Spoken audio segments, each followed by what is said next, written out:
Hey, what's up, what's up, what's up, what's up? A gracious good morning to you good people. It's your girl KB. You know what I do and you know why I do it. It is Wednesday morning. It's April 8th and it's 4:51 in the a.m. I am pretty much tuning in to tell you about Colin Kaepernick's new gig.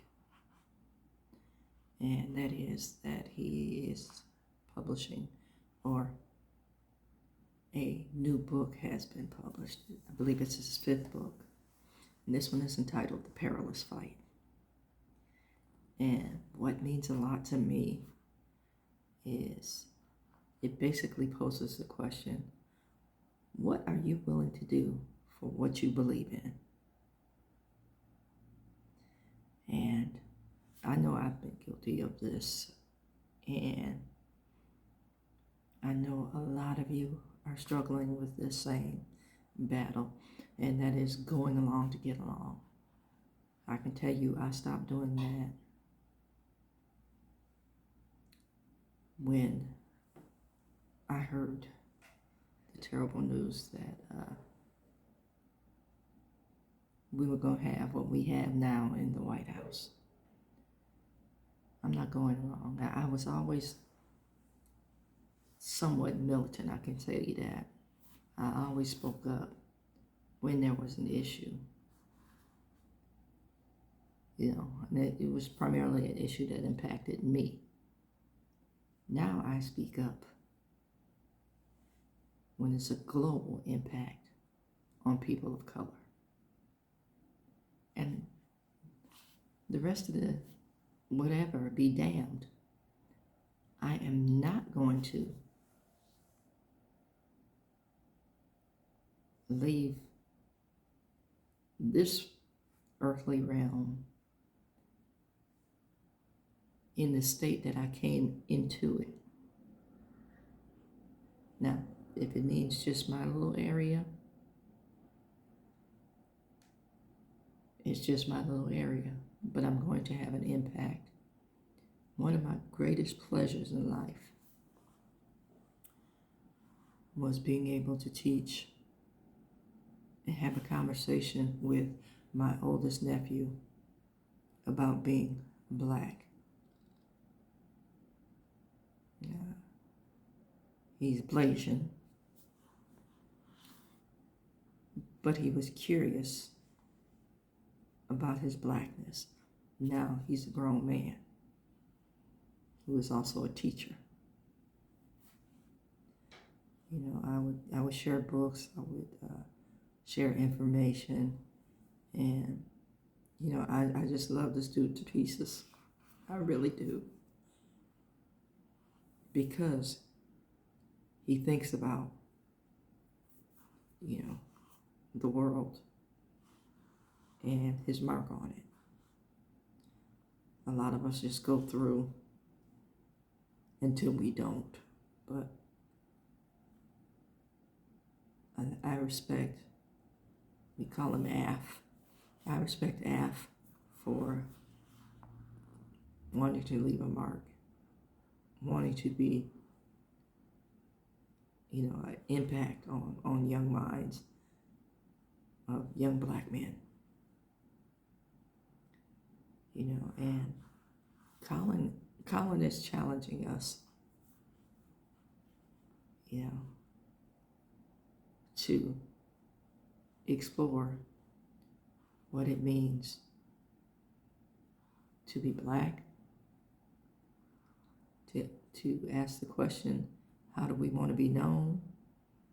What's our legacy going to be? How will people talk about us after we're no longer here? I want you to think about that, because we've had people who paved the way. We've had black excellence established and defined for us. What are we doing with that information? Now, I have a set of great nephews who are also Blasian. Okay. Mom is 100% Filipino.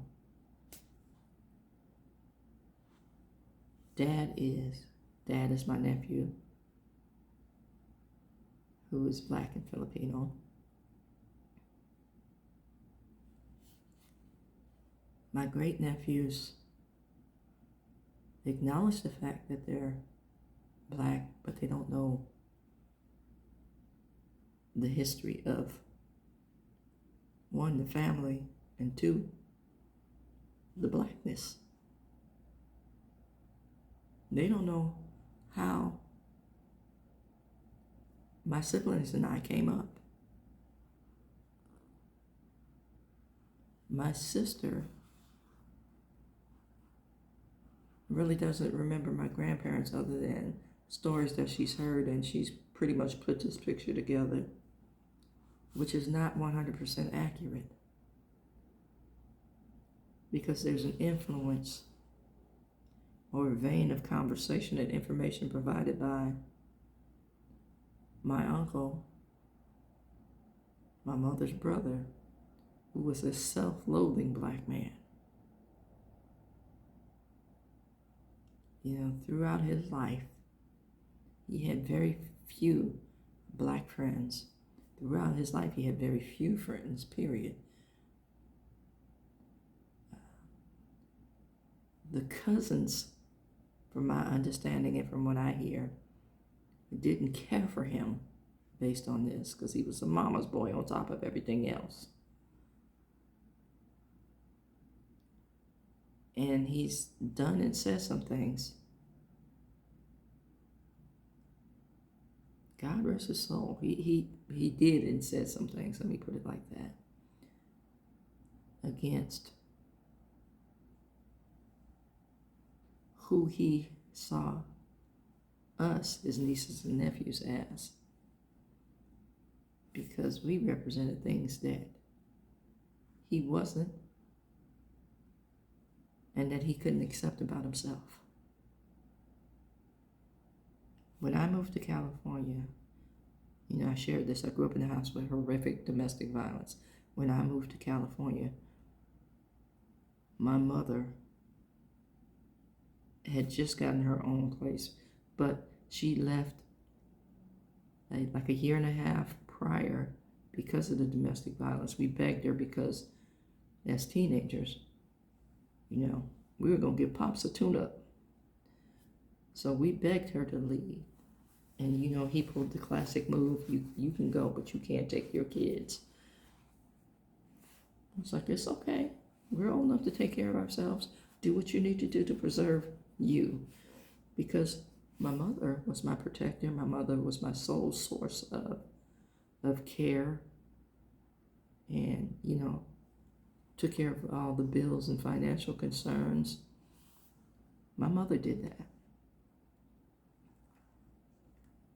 So, yes, you know, we went a year without her, but we drove that man crazy is the point.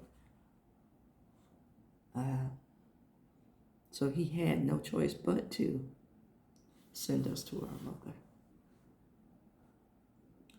We drove him crazy. That's neither here nor there. I'm getting back to the family history. What are you willing to do to leave your mark, to set a standard,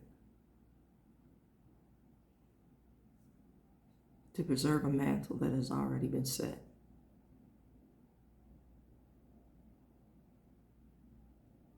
And I'm posing this to all my brothers and sisters out there. How do you want to be known? And I'm going to tell you, I know some messy, crabs in a barrel thinking folks. I hope you pick up on what it means to be a unified front. And, you know, take this message to heart.